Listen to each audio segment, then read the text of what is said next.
So about 4 months ago, I rewrote a Deno CLI in Zig, and it's one of my favorite decisions I've made on a project recently. I was looking at the forks for this project, curious to see what other people are doing, and I found one that really caught my interest. This fork here by Panzi? I guess that's Panzi, not Ponzi. Yeah, hopefully you don't mind that I'm going to walk people through your fork, but I thought it was really interesting. So the reason I think it's interesting, like I said, I rewrote this in Zig. If we look at these forks, this one's in Zig, this one's in Zig, and this one's in Rust. So I thought it would be a neat learning opportunity to compare the Rust fork with the Zig fork and see how they're different. So what I'm going to do is reorganize some windows here, and we'll look at them side by side. And I would pull up a code editor for this, but I actually have a bit of a weird working state for this project, and I guess I could stash it. But also, we probably don't need to. Okay, so I've got my ADL directory and the Panzi ADL directory.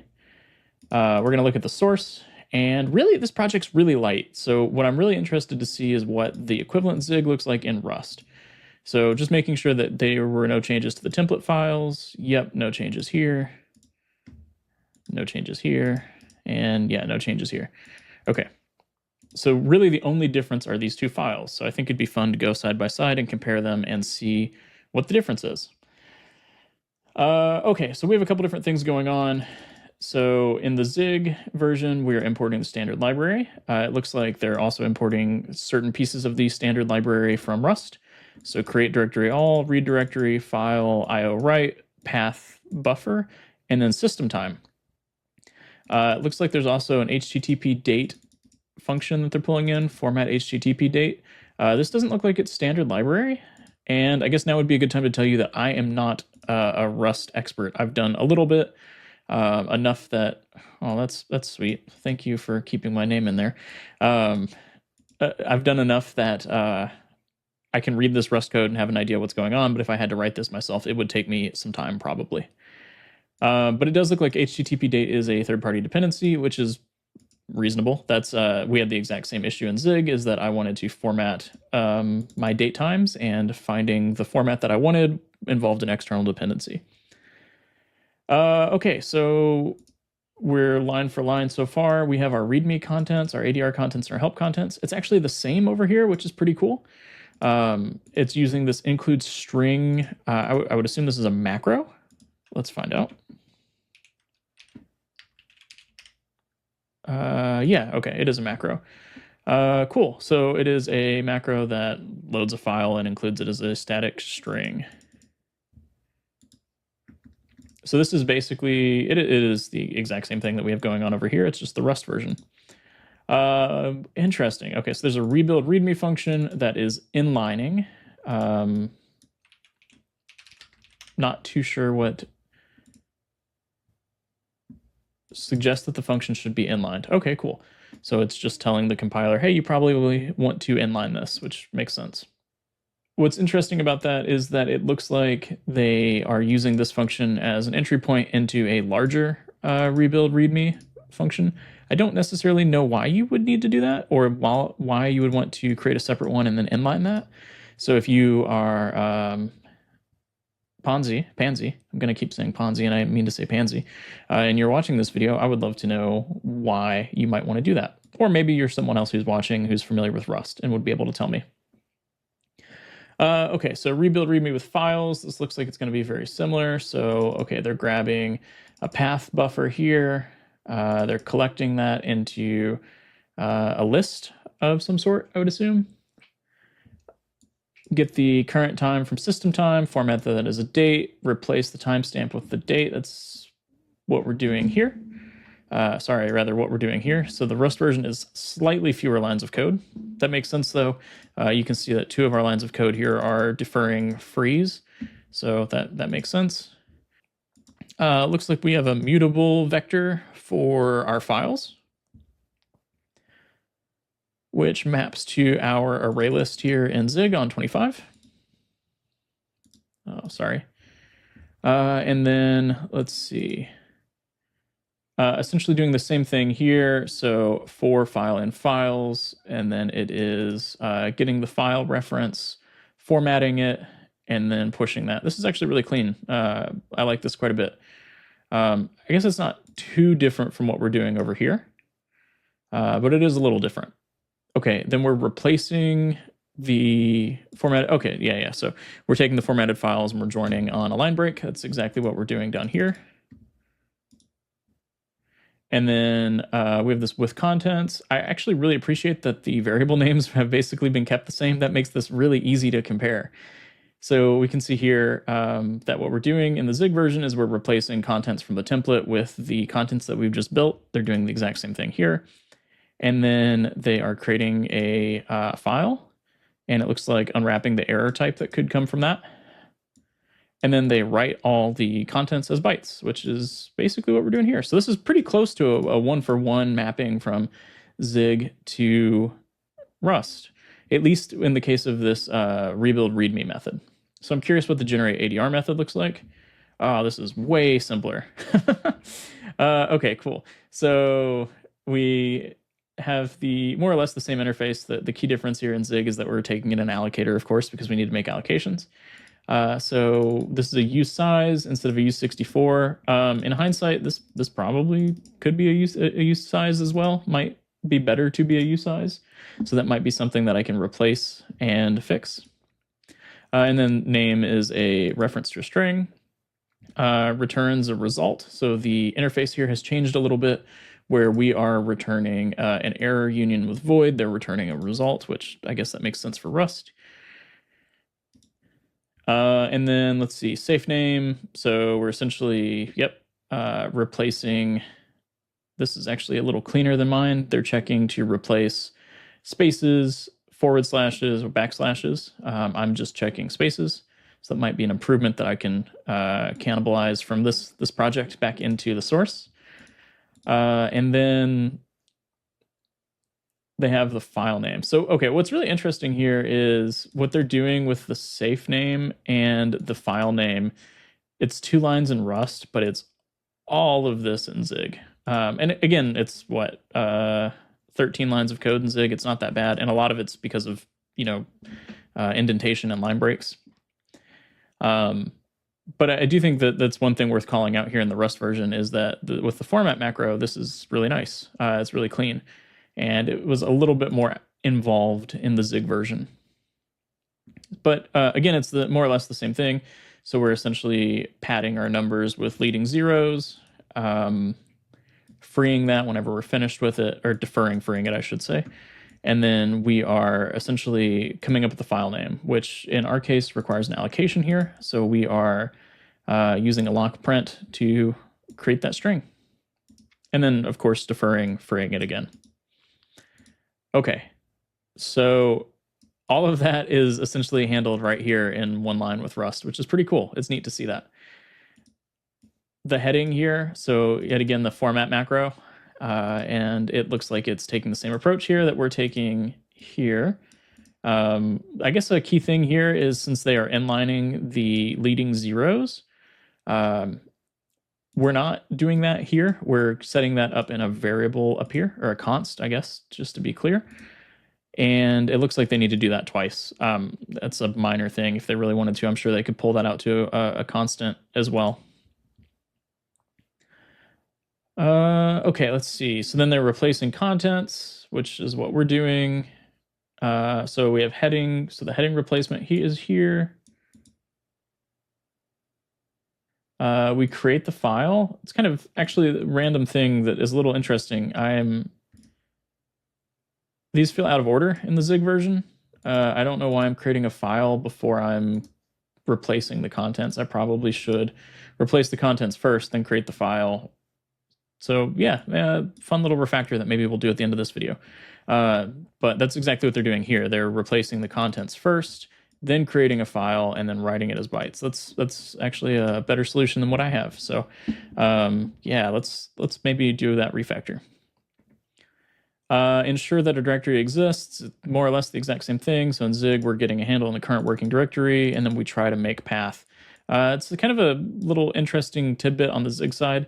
I was looking to figure out if there was a way to determine if a directory exists, and one of the things that I was finding was just try to make it, and if it, succeeds, then it exists, and if it doesn't, then, don't worry about it, or I'm sorry, if it doesn't, then worry about it because the directory does not exist. So, but in the Rust version, we can see that it takes a pretty similar approach. So we get a path buffer, turn it into an iterator, collect those, and then create directory all, which is basically similar to make path in our case here. Okay, get all files in the ADR directory. This one's also a little smaller. So in the Zig version, we're opening the current working directory, the ADR folder, and we have the iterate flag set to true. We defer closing that. We create an array list to hold everything. We get the iterator from the directory, and then we try to iterate through it.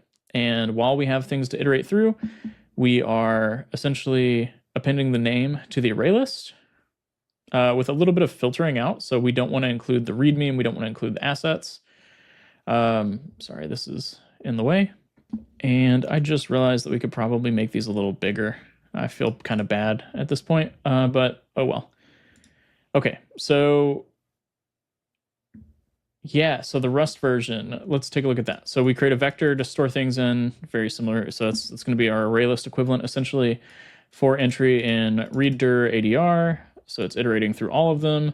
Get the file name. If the file name is not equal to readme or not equal to assets, then push it onto the list. I'm not sure what toString lossy does. So that might be something. Actually, let's just check it out.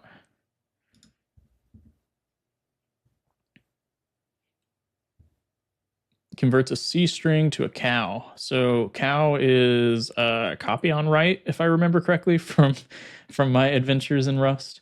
I am not exactly sure. Converts a path to a cow string. Okay, so it looks like it's converting a path to a string, a copy on write string in our case. Okay, and then it sorts it. So I thought we sorted first in the Zig version, but I actually don't see that anywhere. I'm not sure. Maybe I need to include sorting. Maybe not. And then here it returns OK file list. So everything's good. No error type returned. Kind of interesting. I don't think this is necessarily a bad pattern to return a result, even if there's only a success path that can happen. But looking at the code here, I don't see a scenario where things would not be OK. Just a random observation. And then main method, looking at these side by side. So there's a fair bit of boilerplate here in the Zig version, right? So we have our general purpose allocator. We get a handle on that, or we cast that to a generic allocator, I should say. We process our args with allocations. We have to free those, so we do that here. We get standard out writer, standard error writer, and it looks like the Rust version just doesn't seem to need to do any of that. So let mutable args, and it gets standard env args, calls arg next to ignore the program binary name, and then let sum command is equal to args next, else print line help contents, return OK. So basically what they're doing here is checking this piece, right? So while I have action here, and then I handle the else scenario down here. This actually might be just a little cleaner. It's exiting a little earlier. So again, maybe something else that I could take away from this. And then we match the command as a string, which is essentially what we're doing here. With Zig, it's a little bit more complicated because we need to use standard mem equal and then tell it the type that we're comparing. So it's a slice of U8s here for action, and then the string that we're comparing. It looks like that's just nice and easy in Rust, which is great. So there's create. We ensure that a directory exists, which is the same thing we have going on here. It gets the name, so it does some reducing on args. This is actually quite interesting. So it adds a space, and then it pushes the arg, and then it returns the accumulator here, which brings up an interesting point. Where am I doing that down here? Right here. So I'm essentially taking the args, getting a slice of them, pointing to from 2 to the end, and then calling standard mem join on that. Two different ways to solve the same problem. That's actually quite an interesting solution there in the Rust implementation too. Check to see if the name is empty. So if the name length is equal to 0, no name supplied for the ADR. Command should be ADL create name of ADR here. And then it exits with a exit code of 1. Probably should do that here in mine as well. If it succeeds, then it gets all the files in the ADR, passes those to generate ADR, and then rebuilds the README. So in our case, we do the same thing here. So we have our file list. We defer deinitializing that. Do I only use that down here? I do. There are so many opportunities for me to clean this up a little bit. So maybe we should do that as well. Okay, and then similarly, we see the same thing here with regen. So if the action is regen, ensure that the directories exist, and then rebuild readme, 1 for 1 over here, line for line, which is really nice and easy to compare. And then in the case of an empty string, or sorry, not an empty string, they actually have an extra case here that I don't have. So essentially an unsupported command that, yeah, actually I like this a lot. Maybe I should take this as well. But the print line, ePrintline is a macro, I'm assuming, that prints to an error, so standard error. And it says unknown command, and then the command. And then it print lines the help contents. And then standard process exit 1. And then returns OK. So actually, this has been fun to look at this side by side. And it also has highlighted a couple of interesting things that I think we should probably fix on the Zig version. And let's pull up main.zig. Shrink my terminal a little bit so you can see the whole thing. Okay, so let's take a look. There were a couple things that I mentioned here that I feel like I should do. So I have the file list here, so let's find the file list. So we have these 2 lines. We're only using them in the else case. I don't necessarily need them for anything else, right? So let's go ahead and take those, and we will plug them in right down here. Let Zig format fix our formatting. So that's a little cleaner, less allocations that are needed. So for example, if you aren't providing a name, then we don't need to actually get all the files in the ADR directory and go through this process again. Totally makes sense. What was the other thing? I don't remember what the other thing was. The unfortunate reality about recording this is that I can't go back in time and watch what I mentioned and said that I would like to do differently. So let's see if we can find an example here. Yes. Okay, rebuild readme with files. So I get a handle on the file. Yeah, there's actually a couple examples here. So let's go up to rebuild readme with file. So one of the first things that we do here is that we create the file, but we don't actually use it until way down here. So also, do we close this? No, we don't close this. Yeesh. Okay, let's clean some of this up. So we'll paste this here. We're also going to defer f.close. So we'll move that. And what this means is essentially we won't create the file if we run into an issue somewhere up here. So essentially if we have nothing to create, there's no reason to create an empty file if we're not going to write to it. Small cleanup there. Really like that. And then I think the other one was the exact same thing in the generate ADR. So yeah, we have right here, really, really small on 67. We are creating the file, and then we're building the contents, and then we're writing it. We probably should just build the contents, then create the file, and then write the contents to the file. The flow of execution there is just a little off. So we'll grab these, come down here, paste them, and that should be it. Okay, I am just going to go ahead and yeet this into the master branch, minor refactorings, and cleanup. Okay, cool. So if we pull up I'm going to go ahead and close Panzis here. And if we go ahead and pull this up, we should see those changes as well.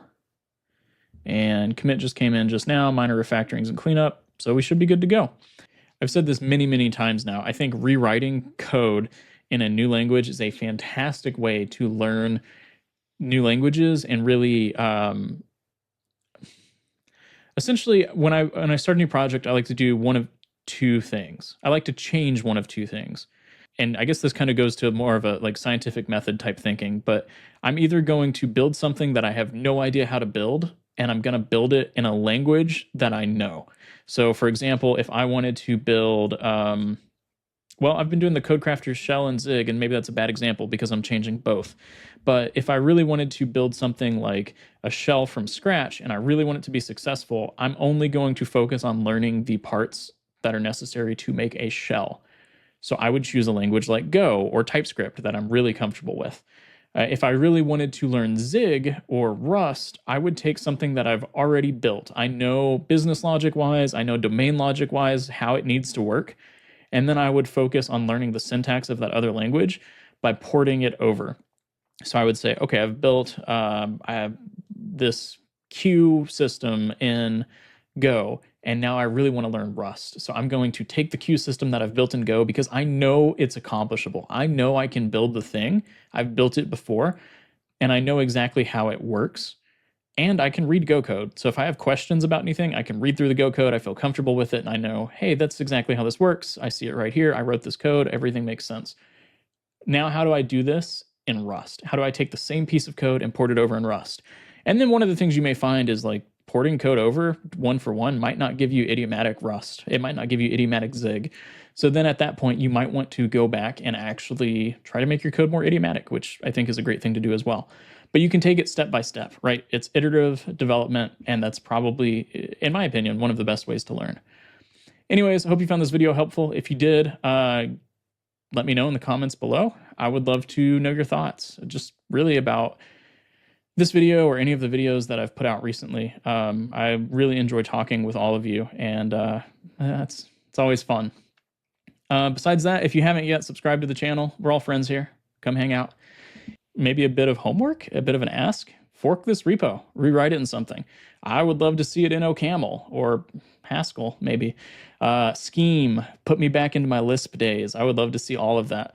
So yeah, I think that'd be a fun little challenge or a fun little opportunity. And if you want to rewrite it in a fun little language, I'd be happy to walk through it on another video and compare the two side by side. Additionally, this project is so tiny that it makes a great proving ground for that type of stuff. I'm starting to ramble again, as always, so I'm just going to leave you with a thank you and have a great day.